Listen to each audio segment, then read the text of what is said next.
The bells on my... Aquí en Esferas de Poder vamos a dar la bienvenida a nuestro invitado especial en la entrevista central, al licenciado Axel Román,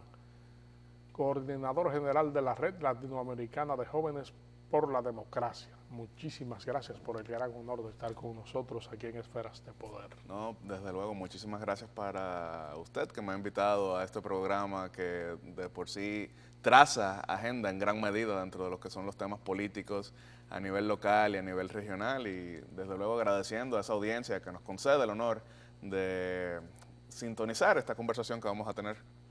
Fíjese,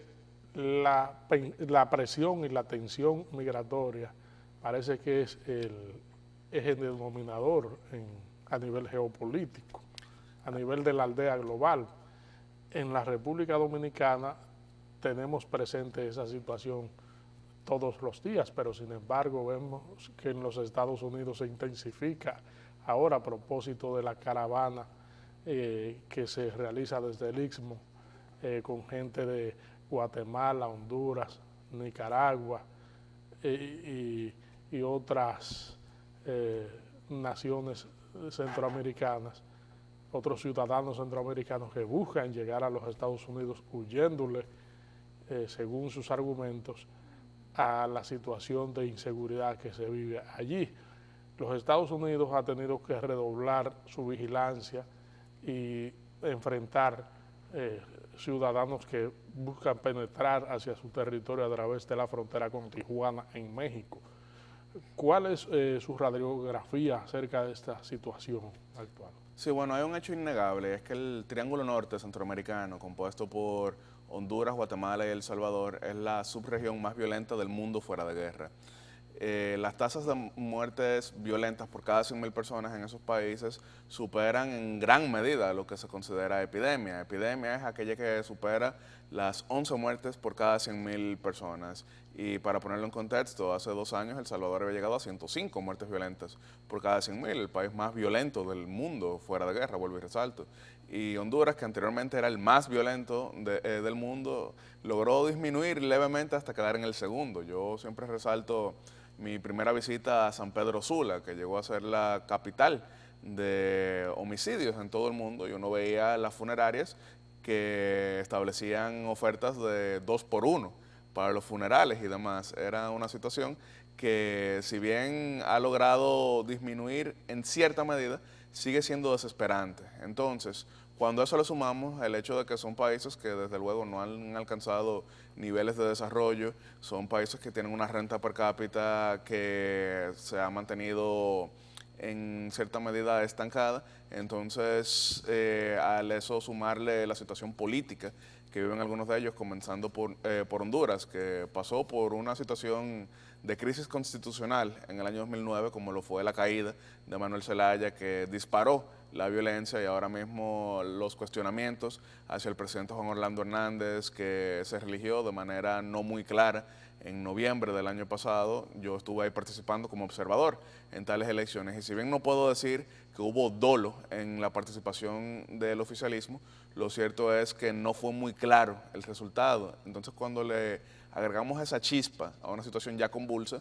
es bastante fácil manipular a ciudadanos en una situación deplorable para lucrar como traficantes de personas. ¿Por qué hago esa conexión? Porque lo cierto es que desde luego existe manipulación de parte de sectores interesados en lucrar con la miseria humana. Eso es innegable cuando uno ve la organización de estas caravanas. Ahora, ¿eso quiere decir que quienes integran las caravanas no estaban en una situación precaria? De ninguna manera. Son personas que, vuelvo y digo, viven en una zona violenta, viven en una zona empobrecida y viven en una zona que la institucionalidad es bastante débil. Pero eso representa un reto para el resto de la región y para Estados Unidos. ¿Por qué primero para el resto de la región? Porque el trayecto a pie que han querido emprender para llegar al territorio de los Estados Unidos ha sido a través de México, país que ya había sido blanco de fuertes críticas del gobierno norteamericano por sus propios ciudadanos que llegaban a Estados Unidos, y que ahora hemos visto como constantemente el presidente Donald Trump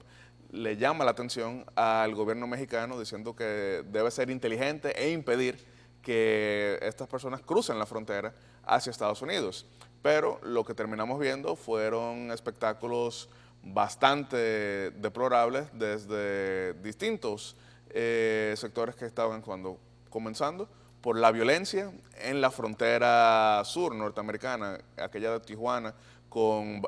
California, Baja California con California, y que eso llevó al uso de bombas lacrimógenas y demás, porque hay una situación. 7,000 personas son las que de alguna manera u otra están acercándose ahora a la frontera. Si están pidiendo asilo político, que es lo que los mueve, porque ya no se trata solamente de migración como trabajadores, sino de asilo, ellos aduciendo que existe una situación crítica en sus países, eso no se tramita tan fácil. Y lo más que pudieran hacer de vez en cuando sería hasta 100 personas por día, pero cuando hay 7,000, eso se complica. No logran hacerlo para varios cientos, porque es una situación para la cual no está preparada dicha frontera. Entonces eso lleva a desesperación y lleva a tensiones. Primero en México, que vimos como en Tijuana hubo una manifestación de parte de ciudadanos mexicanos que se oponían a lo que ellos llaman trato preferencial que se les da a los centroamericanos, dicen que no los quieren en su país y llaman incluso a que haya deportaciones. Y en Estados Unidos ni se diga, que eso fue un tema que mantuvo gran atención durante la recta final de lo que fue la campaña para las elecciones de medio término. Entonces estas tensiones migratorias, que contrario a lo que se puede pensar que serían solamente para los países ricos, suceden incluso en países de ingreso medio, como es el caso de México, como es el caso, por ejemplo, de Ecuador ahora con los venezolanos, Colombia con los venezolanos, el propio Perú también, y ni hablar de la República Dominicana, con una situación que tenemos al compartir la isla con el estado fallido, que es el más empobrecido del hemisferio occidental. Entonces esto cambia en gran medida lo que había sido el enfoque de la comunidad internacional a las crisis migratorias, porque países que no estaban acostumbrados a estas presiones ahora sí las están viviendo. Me faltó mencionar Chile, que al ser el país que tiene la mayor renta per cápita de toda América Latina, ha sido últimamente un gran receptor de migrantes, comenzando por haitianos, que representan un 80% de lo que es la migración de parte de la isla de la Hispaniola, porque también van varios dominicanos, hay alrededor de 5,000 dominicanos en Chile, pero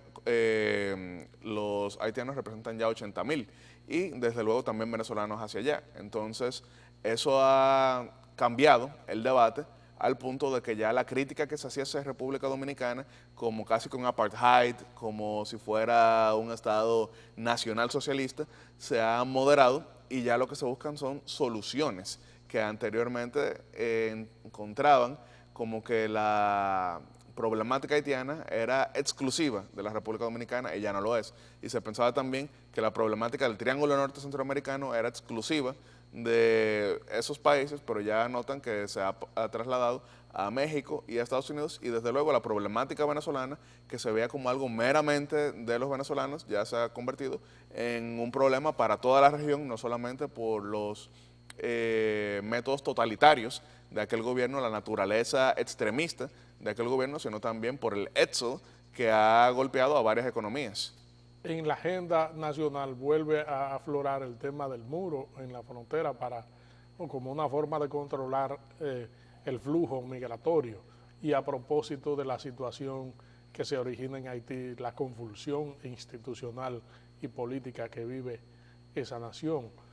¿cree usted adecuada la fórmula para el control migratorio del muro? Lo primero que tengo que decir es que cuando un tema se vuelve agenda en un segmento importante e influyente de la ciudadanía, sencillamente descartarlo es algo que no me parece recomendable, por el hecho de que uno no puede venir a los medios y tachar de retrógrados, de xenófobos, de extremistas a todo aquel que muestre ansiedades legítimas, porque hay que resaltar algo: cuando un país como la República Dominicana, que no es un país rico, es un país quizá bastante bendecido en cuanto a lo que serían paisajes, en cuanto a lo que es un pueblo trabajador y en cuanto a lo que es toda nuestra economía, que es, si bien subdesarrollada, bastante más sólida que un Estado fallido. No podemos cargar de manera exclusiva con una migración descontrolada, que es lo que tenemos. Al tener una frontera colapsada, que es penetrada por el tráfico no solamente de personas, sino también de armas y de estupefacientes. Entonces eso causa desesperación y es una desesperación que lleva a buscar medidas que pudiesen ser de alguna manera u otra más fuertes en cuanto a la protección. Entonces eso no sucede de manera aislada, porque también eso se ha propuesto en no solamente Estados Unidos, sino en varios otros países europeos. Y ahora mismo se está discutiendo lo que es el pacto migratorio que promueve la Organización de las Naciones Unidas, y hemos visto países como Austria, que se han negado a firmarlo, como Australia, que se han negado a firmarlo, y varias otras naciones que también de alguna manera u otra han querido fortalecer lo que son sus fronteras. Y esto en Europa ha tenido un nivel que era insospechado hace algunos años, porque al ser parte del Tratado Schengen tienen fronteras abiertas en buena parte del año, pero ya muchos de estos la han comenzado a cerrar y se ha debatido sobre fortalecerla. Ahora, eso quiere decir que un muro por sí solo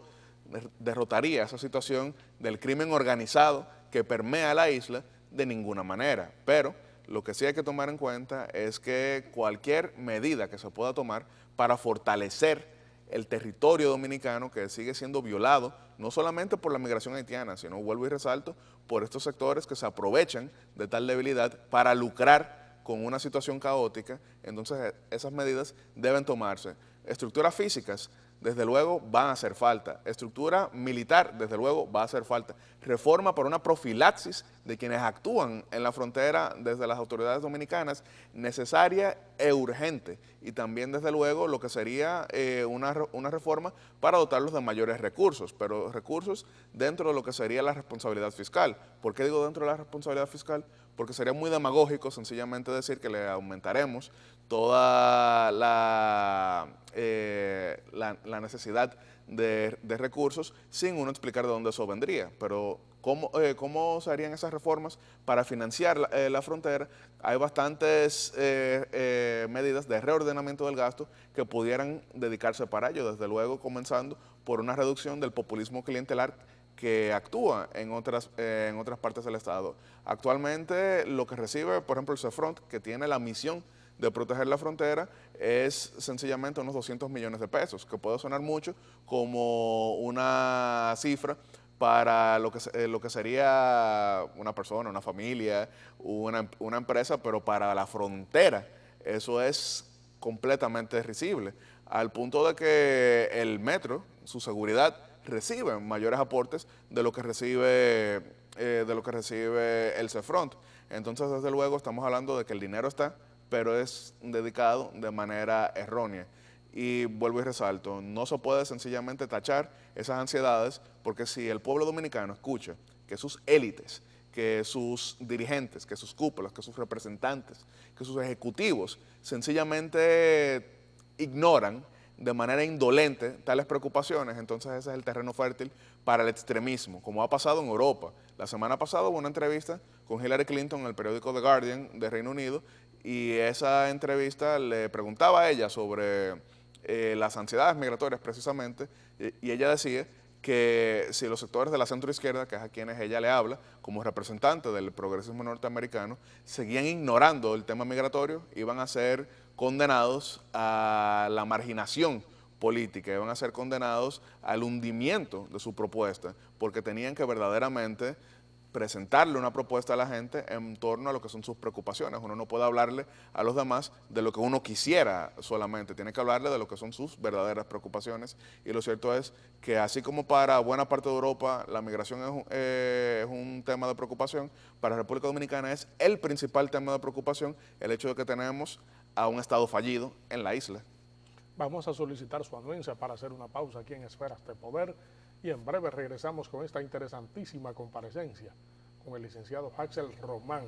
coordinador general de la Red Latinoamericana de Jóvenes por la Democracia.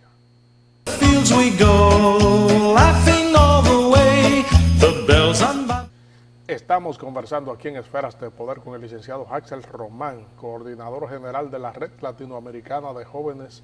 por la Democracia. Aterrizando en el ambiente político dominicano, la Junta Central Electoral está preparando los procesos que se vienen a continuación, como son los internos de los partidos políticos y el del 2020. Los partidos políticos también tienen que ajustar su normativa interna y su accionar en torno a la ley de partidos políticos, crear sus propias reglamentaciones internas y las acciones que van a regir con respecto a sus elecciones internas. ¿Cómo usted ve este panorama? ¿Indefinido, con nubarrones o pendiente de despejar cualquier duda de cara al 2020? Comenzamos por el tema de las primarias, las internas o cualquier tipo de convención que se use para definir las candidaturas que presentarán los partidos o coaliciones que se presenten a las elecciones del año 2020. Ese había sido un tema muy controversial tradicionalmente en nuestro país por el hecho de que muchas primarias habían terminado de manera traumática para los partidos. El Partido Reformista 2003, Eduardo Estrella contra Jacinto Peinado; 2007, Eduardo Estrella contra Amable Aristi; Partido Revolucionario Dominicano 2011, Hipólito Mejía contra Miguel Vargas;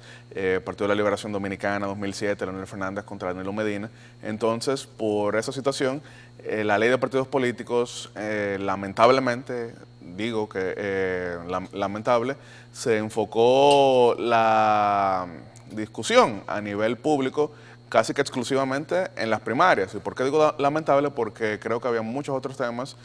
dentro de la ley que pasaron desapercibidos y que ahora complican de alguna manera u otra lo que será la participación política de manera plena y democrática hacia las próximas elecciones. Pero hablemos de lo que establece en cuanto a las primarias. Y esas deberán llevarse a cabo en octubre del año próximo de manera simultánea y ofrecían distintas modalidades, como eran las primarias abiertas, es decir, que cualquier ciudadano que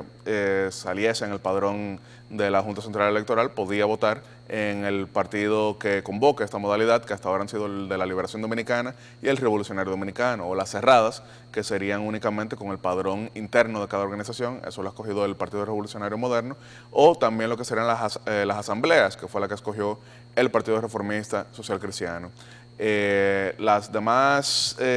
digamos que pautas que salen en esta nueva ley de partidos obligan a las organizaciones a tener que modificar lo que son sus estatutos para adecuarlo a la realidad actual. Y dentro de cada una de estas organizaciones existe un panorama incierto. ¿Y por qué me enfoco en estas organizaciones? Por una razón sencilla, y es que son las que aglutinan alrededor de un 85% del voto según las últimas elecciones. ¿Y cuál es la situación? Que uno mira al Partido de la Liberación Dominicana y nota que si bien el expresidente Fernández ha asumido un activismo muy notable, lo cierto es que él se encuentra en minoría dentro de esa organización, porque como bien él detalló en aquel memorable artículo en el Listín Diario sobre los métodos que usan distintos líderes para sostenerse, como son los sobrecitos, hoy en día quien controla los sobrecitos es otro, y ese es quien tiene dicha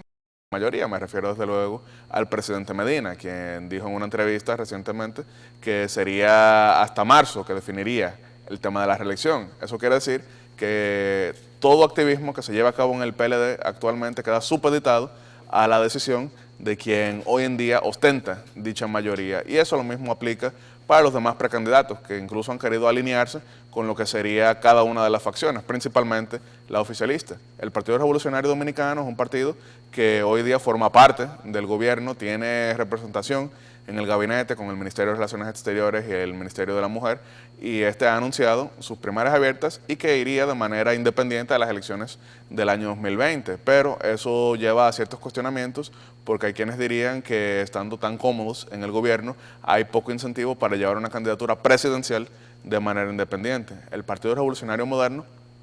tiene un gran choque entre lo que son los dos líderes de dicha organización, Hipólito Mejía y Luis Abinader. Entonces, ahora mismo que ellos han tenido un proceso interno reciente y que fue muy competitivo en los niveles locales, no tanto así en los niveles nacionales, eso quiere decir que será una competencia que pudiera ser muy activa, como era la tradición en el viejo PRD, y el Partido Reformista Social Cristiano, que es un partido que ha anunciado las asambleas, ha querido también anunciar la creación de un tercer polo que sería más cercano a bloques nacionalistas, bloques conservadores y bloques de lo que sería este sector que no ha tenido representación de manera ya tan activa en los últimos años, y esa asamblea le permite llevar candidaturas que serían provenientes de los demás partidos y organizaciones de sociedad civil que ellos han invitado a tal organización. Pero, vuelvo y digo, todo eso se va a estar definiendo en los próximos meses cuando todas y cada una de estas organizaciones van a tener que definir quién será su candidato presidencial, cuál será la coalición que integren, quiénes serán sus candidatos a nivel congresual y municipal.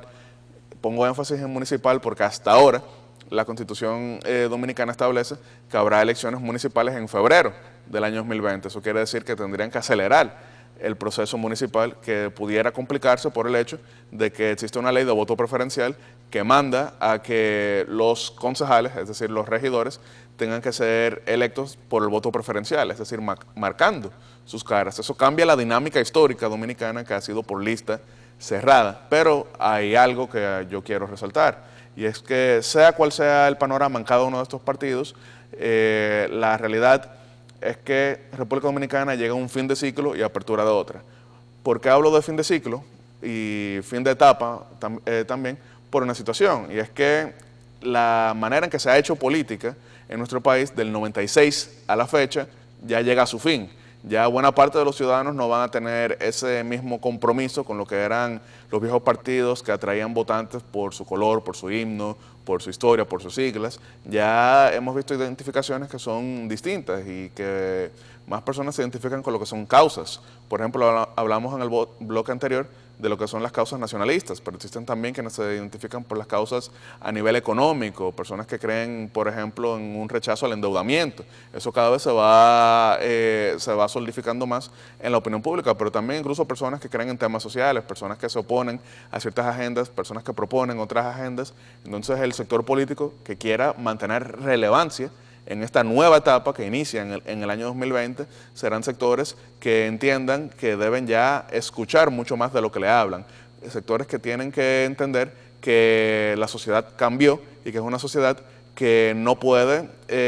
seguir avanzando y dejando sus partidos atrás, porque eso lleva entonces al colapso del sistema de partidos, como sucedió en buena parte del resto de la región latinoamericana. Sociedades que avanzaron y que cuando miraron hacia atrás vieron que las organizaciones políticas ya no los representaban. Entonces, si quieren verdaderamente